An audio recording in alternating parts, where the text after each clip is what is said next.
BJP সূত্রে খবর, নতুন সরকার গঠন নিয়েই আগামী 7 জুন জোট শরিকদের সঙ্গে বৈঠকে বসবেন নরেন্দ্র মোদী। পুরনো সংসদ ভবনের সেন্ট্রাল হলে হবে বৈঠক। এনডিএর সব মুখ্যমন্ত্রী এবং উপমুখ্যমন্ত্রীদের বৈঠকে আমন্ত্রণ জানানো হয়েছে। থাকবেন এনডিএ শরিক সংসদীয় দলের নেতারাও। 2014 এবং 2019-এ সংখ্যাগরিষ্ঠতা পেলেও 2024-এ মেলেনি। ফলে সরকার গড়তে বিজেপির এখন শরিক দলগুলি ভরসা।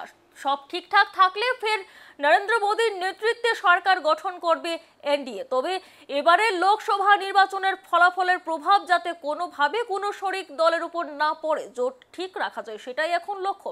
তাই প্রধানমন্ত্রী পদে শপথ গ্রহণের আগেই এনডিএর সংসদীয় দল এবং নেতৃত্বদের বৈঠক ডাকলেন নরেন্দ্র মোদী। আগামী 8 জুন শনিবার প্রধানমন্ত্রী পদে শপথ গ্রহণ করবেন নরেন্দ্র মোদী।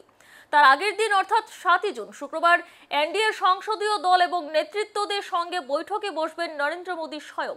সরকার পরিচালনায় এনডিএ জোট সুসংহত রাখাই এখন লক্ষ্য। দ্বিতীয় দফায় প্রধানমন্ত্রী পদে বুধবারই ইস্তফা দিয়েছেন নরেন্দ্র মোদী। রাষ্ট্রপতি দ্রৌপদী মুর্মুর কাছে গিয়ে ইস্তফা পত্র দিয়েছেন তিনি। তবে এনডিএ তৃতীয় দফার সরকারেও নরেন্দ্র মোদী যে প্রধানমন্ত্রীর কুর্সিতে বসবেন তা এক প্রকার নিশ্চিত। পূর্ণ সংসদ ভবনের 7 জুনের বৈঠকেই এনডিএর শরিকেরা নরেন্দ্র মোদীকে তৃতীয়বারের জন্য প্রধানমন্ত্রী হিসেবে মনোনীত করবেন বলে জানা গিয়েছে। Report news vigilante.